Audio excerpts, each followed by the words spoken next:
दोस्तों आज हम आपको 5 टाइप के म्यूचुअल फंड बताएंगे जिसमें इन्वेस्ट आपको नहीं करना चाहिए या उस टाइप के म्यूचुअल फंड से आपको सख्त बच के रहना चाहिए क्योंकि उससे आपका होगा बहुत बड़ा नुकसान।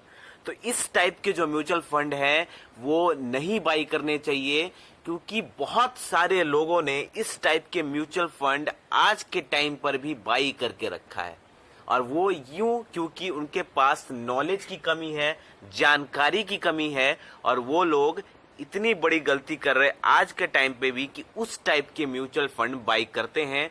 अब देखिए म्यूचुअल फंड तो बहुत तरीके के हैं, हजारों टाइप के म्यूचुअल फंड आपको मिलेंगे, लेकिन कौन सा बाई करना है, किस टाइप का बाई करना है, किस टाइप का नहीं करना है, ये बहुत लोगों को जानकारी नहीं होता। तो इसीलिए आज हम आपके पास 5 ऐसे टाइप के म्यूचुअल फंड लेकर आए हैं जिससे आपको सख्त बच के रहना है। तो चलिए हम पहले वाले टॉपिक की बात करते हैं कि किस टाइप के म्यूचुअल फंड से आपको बच के रहना चाहिए। पांचों टाइप एकदम, अगर ये वीडियो आप लास्ट तक देखते हैं तो आप इसके बाद म्यूचुअल फंड बाई करने में कभी गलती नहीं करेंगे और कभी भी आपको लॉन्ग टर्म में नुकसान नहीं होगा। तो ये वीडियो को लास्ट तक जरूर वॉच करिए। चलिए पहला हम टॉपिक की बात करते हैं कि किस टाइप के म्यूचुअल फंड हमें बाई नहीं करना चाहिए। वो है कि सिर्फ एनएवी देखकर इन्वेस्ट नहीं करें। आप कोई भी म्यूचुअल फंड जब बाई कर रहे हैं ना तो एनएवी यानी जब उसका वैल्यू देखते हैं बहुत सारे लोग कि अरे इसका वैल्यू तो कम है तो इसमें इन्वेस्ट कर देते हैं, इसका एनएवी कम है मतलब इसमें इन्वेस्ट करते थे, आगे जाके बढ़ जाएगा, परफॉर्मेंस अच्छा दे देगा। लेकिन इस टाइप के जो अगर कोई बाई करता है सिर्फ एनएवी देखकर तो वो उसे बाई नहीं करना चाहिए। क्यों नहीं करना चाहिए? उसे बाई करना चाहिए उस फंड का परफॉर्मेंस देखकर, उस फंड वो फंड फंडामेंटली कितना स्ट्रांग है, वो फंड्स की किन किन कंपनीज में होल्डिंग्स है, उसका एक्सपेंस रेशियो क्या है, उसके फंड मैनेजर कैसा काम कर रहे हैं। बहुत सारे पैमाने होते हैं किसी फंड को सेलेक्ट करने का, सिर्फ एनएवी देखकर नहीं। अरे भैया एनएवी इसका बहुत कम है तो ये आगे जाके बहुत अच्छा रिटर्न दे सकता है, ये गलत सोच है। बहुत सारे लोग आज के टाइम पे भी जानकारी की कमी नहीं है, वो लोग सिर्फ एनएवी देखते हैं एनएवी कम है, आगे जाके अच्छा परफॉर्मेंस देगा, आगे जाके डबल ट्रिपल हो जाएगा तो हम लोग इसे बाई करके रख लेते हैं। ये गलत सोच है, इसीलिए आपको सिर्फ एनएवी देखकर बाई नहीं करना है। ठीक है, चलिए दूसरे की तरफ चलते हैं हम। कौन सा वो फंड है जिसे हमें नहीं बाई करना चाहिए? वो दूसरा ये है कि बहुत सारे लोग ऐसे फंड्स बाई करते हैं जिसका पास्ट 1 या 2 ईयर का रिटर्न जबरदस्त है, सिर्फ 1-2 साल का रिटर्न अच्छा है तो वो क्या करते हैं, बाई कर लेते हैं। अब बहुत सारे जो न्यू कमर्स होते हैं, खास करके जानकारी नहीं है बिल्कुल भी मार्केट की, फंड की जानकारी नहीं है, वो क्या करते हैं, ऐप डाउनलोड किया, अरे कौन सा अच्छा रिटर्न दिया हुआ है तो देखते हैं अरे इसने तो 1 साल में 2 साल में 20% का रिटर्न दिया है, 25% का रिटर्न दिया, 28% का रिटर्न दिया, 30% का रिटर्न दिया, इसी में इन्वेस्ट कर देते हैं। तो आप सिर्फ 1-2 साल का रिटर्न देखकर इन्वेस्ट ना करें, ऐसे फंड में इन्वेस्ट ना करें जो सिर्फ 1 या 2 साल का रिटर्न बेस्ड पर आप इन्वेस्ट कर रहे हैं। इस टाइप के फंड में इन्वेस्ट भूल के भी ना करें। आप फिर से मैं वही कहूंगा कि आप अगर किसी फंड में बाई कर रहे हैं तो उसका पास्ट रिकॉर्ड देखिए, वो जब से वो फंड मार्केट में आया है तब से उसका ओवरऑल रिटर्न देखिए, सिर्फ 1-2 साल का रिटर्न ना देखें। ओवरऑल रिटर्न जब आप देखेंगे तब आपको पता चलेगा कि वो फंड बाई करने लायक है कि नहीं, उसने कंसिस्टेंट रिटर्न दिया हुआ है, यानी 1-2 साल का रिटर्न नहीं।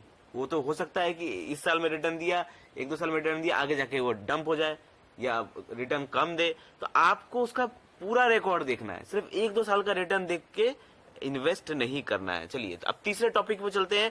तीसरे टाइप के फंड जो बहुत सारे लोग बाई कर रहे हैं, जो नहीं करना चाहिए, वो ये है कि don't invest in regular plan.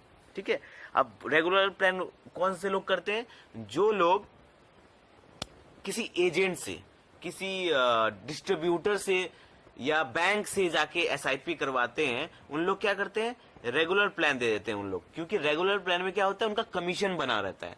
तो जो लोग बाहर से जाके म्यूचुअल फंड करवाते हैं, चाहे एजेंट हो, चाहे डिस्ट्रीब्यूटर हो, चाहे बैंक हो, इस टाइप के लोग से जो कमीशन एजेंट रहते हैं, इन लोग से जब आप एसआईपी या म्यूचुअल फंड करवाएंगे तो वो आपको रेगुलर प्लान ही बेचेंगे।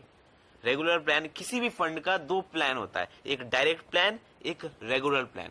तो आपको वो रेगुलर प्लान ही बेचेंगे, क्योंकि उसमें कमीशन होता है।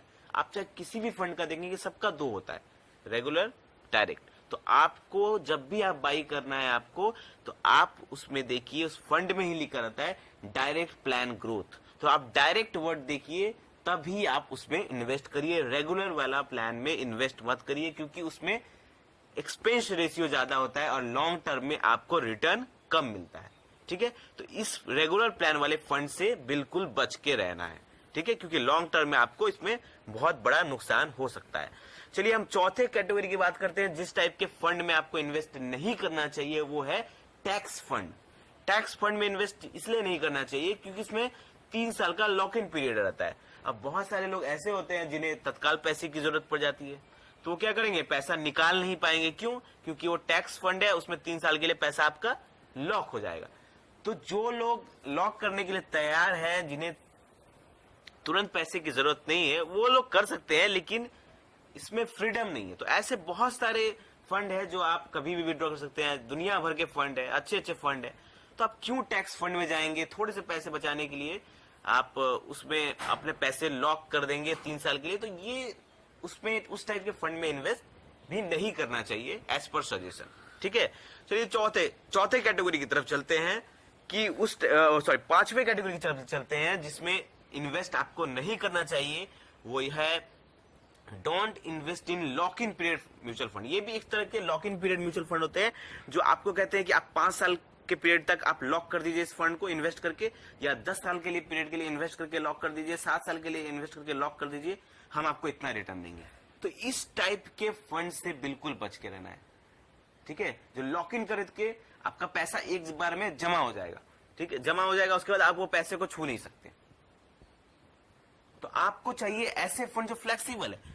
ऐसे बहुत सारे मार्केट में फंड है, डायरेक्ट फंड्स है, जो आप कभी भी विड्रॉ करें, कभी भी डिपॉजिट करें। आज डिपॉजिट कर रहे हैं, आप कल विड्रॉ कर सकते हैं। इस टाइप के फंड में इन्वेस्ट करिए, ना कि आप उस टाइप के फंड में इन्वेस्ट करें जिसमें लॉक इन पीरियड होता है। तो लॉक इन पीरियड वाले फंड में भी इन्वेस्ट ना करें। तो ये 5 टाइप के जो कैटेगरी के फंड है जो मैंने बता दिया।